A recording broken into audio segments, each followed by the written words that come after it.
Welcome to this explainer. Today, we're exploring a truly fascinating corner of the periodic table, Group 18, the noble gases. Okay, let's dive into this and explore the universe's most aloof yet incredibly useful elements. So the noble gases are famous for their exceptional stability and extremely low chemical reactivity. But why is that? Well, it all comes down to their chemical structure. They possess completely full outer electron shells, which means they simply don't need to bond with anything else to achieve stability. It's like they're already perfectly content. Yet, ironically, these fiercely unreactive elements actually power some of our most dynamic modern technologies. Now, what's really interesting about this is our sequence today will be sequentially descending right down the periodic table from element 2 to 118, covering 1. The kings of stability, 2. From stars to streets, 3. Silent protectors and lasers, 4. Spacecraft and subterranean science, and finally, 5. The heavyweight frontier. Starting off with Section 1, the Kings of Stability, an introduction to Group 18. Just remember, as we go, we are dealing with elements that don't need to react to be spectacularly useful. Moving right into Section 2, from stars to streets, helium and neon. Get ready to meet the lightest of these stable giants. We're starting right at the top with helium, atomic number 2.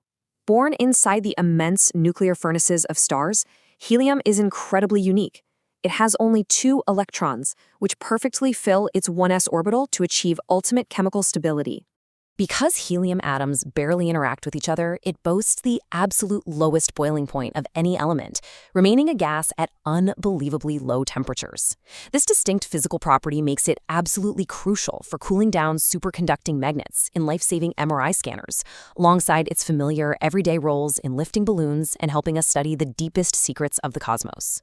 Let's move to and see how this builds as we step down the table to atomic number 10, neon. Here, we see the classic octet rule in full action, with exactly 8 electrons perfectly balancing its outer shell. You've definitely seen this one in action. Neon glows brilliantly when high-voltage electricity excites its electrons. As those electrons settle back into their perfectly stable octet, they release that signature reddish-orange light. It literally illuminates cities worldwide without ever undergoing a chemical reaction. Pretty amazing, right? All right, Section 3, silent protectors and lasers, Argon and Krypton. We're moving into the next tier, where these gases take on more specialized roles. Element 18 is argon. With its 3s2, 3p6 valence configuration, it is a quiet but absolutely crucial element.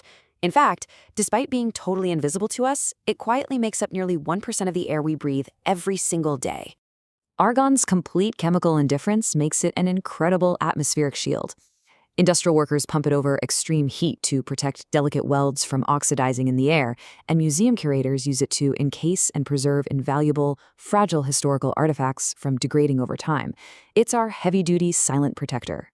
Further down the line is element 36, Krypton. As we move down the group, these atoms get physically larger. Their outer electrons are further from the nucleus, shifting us away from the common gases and into much rarer, highly specialized materials. Because of this, Krypton is actually harnessed by engineers to create highly concentrated, ultra-powerful beams of light. Its specific, larger atomic structure makes it the absolute perfect medium for precision lasers and high-intensity flashlights used in advanced optics. Let's head deeper down the periodic table into Section 4, spacecraft and subterranean science, Xenon and Radon.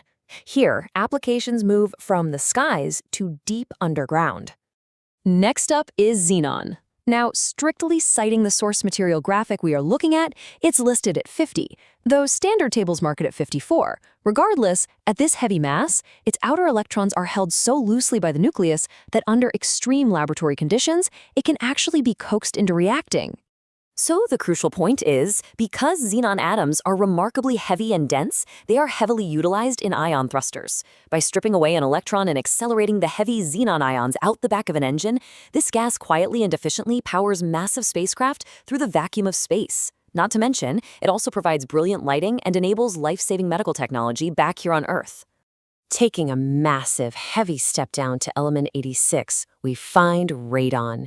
This is the heaviest of the naturally occurring noble gases and, importantly, a highly radioactive one. Radon is an invisible gas generated naturally from the radioactive decay of uranium deep beneath Earth's surface. Studying its subterranean migration helps scientists understand planetary geology, but tracking its accumulation in basements and buildings is also a really critical part of protecting human health. Finally, Section 5, the heavyweight frontier, Oganesson and beyond. We are fast approaching the absolute edge of the known periodic table. And this brilliantly illustrates our journey through the noble gases so far. From lightweight helium unlocking the cosmos, down through neon, argon, krypton, heavy xenon powering spacecraft, all the way to radioactive radon at 86. As their atomic mass and electron shells increase, their behavior and real-world applications shift dramatically. But wait, there is one more. Element 118, Oganesson. This synthetic element is so immensely massive and unstable that scientists predict its electrons move at relativistic speeds, meaning it might actually behave like a solid rather than a gas. Mind-blowing, right? Right now, Oganesson marks the absolute edge of our current chemical catalog. It caps off Group 18, stretching the very definition of a noble gas to its utmost physical limits. Which leaves us to wonder, what comes next in humanity's search? We've reached the current end of the periodic table, but as we push past Oganesson, what bizarre, undiscovered atomic structures might we discover next? Keep wondering, keep learning, and thank you for joining me on this explainer.